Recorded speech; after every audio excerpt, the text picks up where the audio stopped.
If you have cravings for salty foods at night especially, this video is for you. And I'm talking about in the form of popcorn, peanuts, pretzels, chips. I believe the reason why you crave that is because you actually are deficient in sodium, okay? Now, why would you crave those foods, those junk foods, and not just regular salt? Well, it's similar to if a woman is pregnant and she craves ice cream, for example, she's usually deficient in calcium. And there's other people that have some pretty strange cravings too, like, for example, dirt.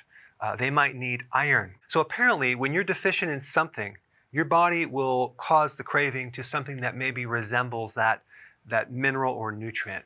And this topic of salt is very fascinating. Now, realize that salt is sodium chloride. Sodium is one of the minerals. So I'll try to differentiate between sodium and salt as we go through this presentation. But the World Health Organization is advising that people start lowering their salt intakes to about 2,000 milligrams or less per day. And it would take about 1 teaspoon of salt to achieve 2,300 milligrams of sodium. So realize that the salt has the chloride, and there's also requirements for that. But we're going to focus on sodium right now and also salt.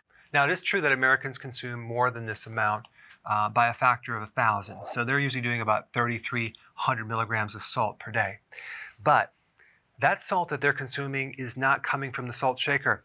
It is coming from the other foods with the hidden salt in it, the refined carbohydrates, the bread, the cold-cut deli meats. So, of course, someone along the line had this idea that, wow, people are consuming too much salt, so it must be the salt that's the culprit. Is there a possibility that it could be the other ingredients that come with the salt? I mean, before refrigeration, we salted our foods excessively. We consumed a lot more salt in meats and other foods. And our risk of heart attacks back then, even blood pressure, was a lot less than it is right now. But of course, if you look at this logically, if you add more salt, you have more fluid, have more blood pressure, have more heart attacks, right? That makes sense logically. But there's some fascinating studies that I'm going to put down below that I highly recommend that you read if you're on a low sodium or low salt diet. Because what these studies show, and they're very credible studies, that your risk for heart problems, stroke, insulin resistance go up when you go on a low salt diet. And there's another study that I'm going to show down in the description that when you increase the sodium in the diet, the risk factors for heart attack and stroke plummet. Why is that? Well, if you read the study, you're going to also find those people that were increasing the sodium also were increasing their potassium, okay? And it's the potassium that protects the heart. I mean, there's an incredible push to put everyone that has high blood pressure or heart problems on a low salt diet. But there's hardly any emphasis on raising the potassium levels, or even more importantly is removing the refined carbs that are attached to the salt. Their focus is to lower the salt, as in salt-free refined carbohydrate type foods, which leads to more consumption of the refined carbohydrates that are now salt-free. Now this next part is very, very interesting. If you've checked out, check back in right now because this part is very, very important. Your body has a hormone called aldosterone that has one vital purpose: to retain and hold sodium. Your body wouldn't have this hormone unless there was a very important purpose of having sodium. Without sodium, your nerves cannot conduct nerve impulses. Without sodium, your muscles can't contract.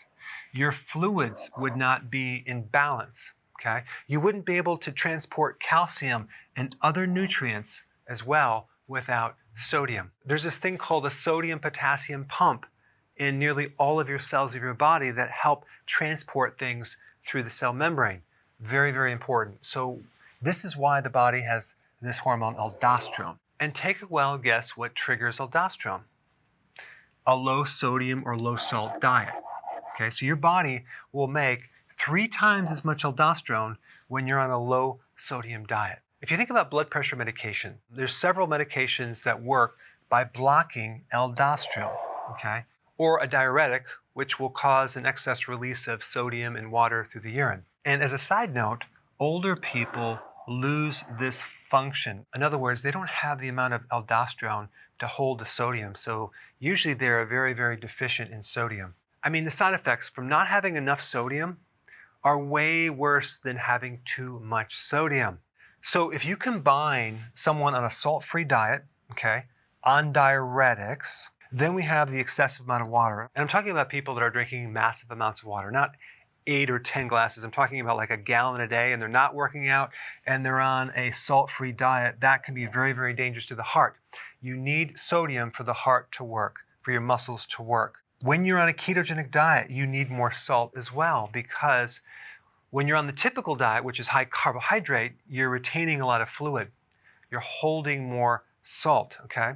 When you're on keto, you get rid of the excess fluid, and you also get rid of some of these minerals, so you need to put them back in. Exercise produces sweat, and you're going to lose sodium through exercise. And of course, being out in the heat will do it as well. A pro football player could potentially lose up to 6,000 milligrams of sodium in 90 minutes. If you have liver damage, as in cirrhosis, you could actually be deficient in sodium. With adrenal fatigue, you're going to have low sodium. This is why, like for example, in conditions like Addison's disease, where they don't have enough adrenal hormones, you always see a severe deficiency of sodium, and these people have to consume a ton of salt. And you're also going to see a sodium deficiency in hypothyroidism. I would recommend consuming, at a minimum, between 1 and 1.5 teaspoons of sea salt per day. If you increase your salt, you should get rid of the cravings for salty junk foods at night. And it would be very, very beneficial for you to take one average day of eating and analyze how much salt you're actually consuming or how much sodium you're consuming, and then just compare it to this to see if you're really under or you're over, and also to see if you actually crave salty foods at night. And then you can make adjustments on that as well. Because there is a lot of salt in the food that you're eating already. We just want to know how much you need to add to that to meet your requirements. You're also going to notice that your energy is going to go up. You have more endurance because the cardiovascular system will function better. The other important thing to realize is that the sodium works with potassium, okay, in the body. So we always have this ratio. If you're increasing more sodium, you need to increase more potassium. We need 4,700 milligrams. Very few people consume this amount. If you're consuming this amount, you absolutely positively do not need to worry how much salt that you're consuming, because you're going to have enough to act as a buffer. And one way to achieve that is to increase your vegetable amounts, okay? 7 to 10 cups of vegetables per day. It's not that hard. You have 2 salads. I do all my salad in one sitting. I have one large bowl, and it's roughly between 7 and 10 cups. Some people can't do that. There are vegetable substitutes you can do to enhance your vegetables.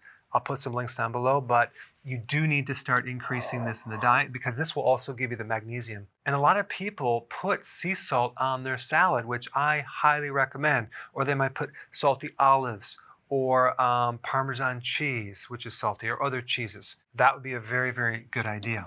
And lastly, if you're on a low salt diet because your doctor told you need to be on one, send your doctor the studies that I put down below to have them just take a look at it. Because this is quite fascinating, where you have these diets that talk about the risk factors for high blood pressure and heart problems go down when you increase more salt. It's really because you're increasing this, the potassium as well. All right, guys, there you have it. These are the action steps. So if you want to get notified with all my content, click the notification bell next to subscribed.